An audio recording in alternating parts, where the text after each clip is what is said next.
తూటా కన్నా కూడా మనిషి మాటకే పవర్ ఎక్కువ అని నేను అంటున్నాను. ఎందుకు ఇలా అంటున్నాను అంటే, ఎవరైనా తుపాకీతో కాలిస్తే ఖచ్చితంగా వెళ్ళి గుండెకే గుచ్చుకునిద్దో లేదో తెలియదు. కానీ ఎవరైనా నిష్కారణంగా మనల్ని ఒక మాట అన్నారు అంటే అది ఖచ్చితంగా వెళ్ళి మన మనసుకే గుచ్చుకుంటుంది. చాలా బాధపడతారనమాట. నిష్కారణంగా ఎవరైనా మనల్ని ఒక మాట అన్నారంటే ఆ బాధ చాలా వర్ణాతీతం.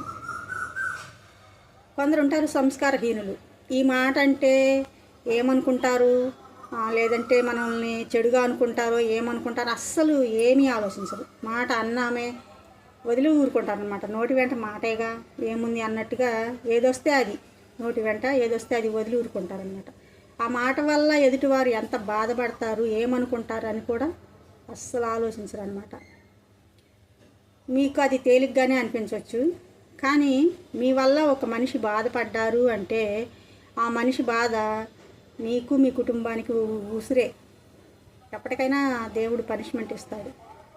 అది ఏముంది మనం అన్నాం ఒక మాట ఎదుటి వాళ్ళని ఏమైందిలే అని అనుకోకండి. ఎందుకంటే నిష్కారణంగా మీరు అన్నారు అంటే వాళ్ళు పడ్డ బాధే మీకు ఉసురు లెక్క తగులుతుందన్నమాట.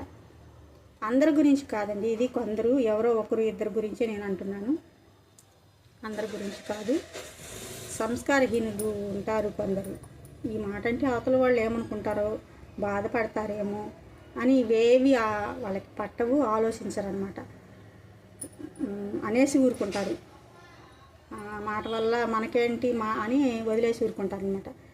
కానీ అవతల వాళ్ళు చాలా బాధపడతారనమాట. మీరు అన్న మాటకి అవతల వాళ్ళు చాలా బాధపడతారు. పైకి చెప్పుకోలేకపోయినా వాళ్ళు పడిన బాధ ఆవేదన అనేది దేవుడు చూస్తూ ఉంటాడు. తప్పకుండా అంతకి డబ్బులు మీకు పనిష్మెంట్ ఏదో ఒక రూపంలో ఇస్తాడనమాట.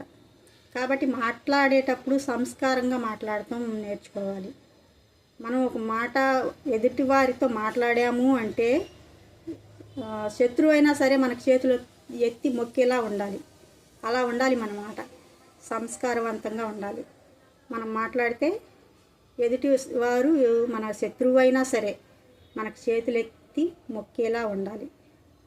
అది మన మాట తీరుని బట్టి ఉంటుంది. కానీ కొందరికి ఏంటంటే ఎంత చెప్పినా అర్థం కాదు. వాళ్ళ మాట తీరే అది, వాళ్ళు మేము ఇంతే అన్నట్టు ప్రవర్తిస్తుంటారు. అది చాలా తప్పు. మితంగా మాట్లాడండి, అవసరానికి మించి మాట్లాడొద్దు.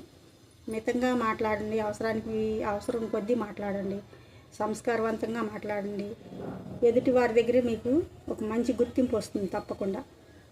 అలా మాట్లాడితే తప్పకుండా మంచిగా మాట్లాడతారని నేను అందరిని అనుకుంటున్నాను. Thank you.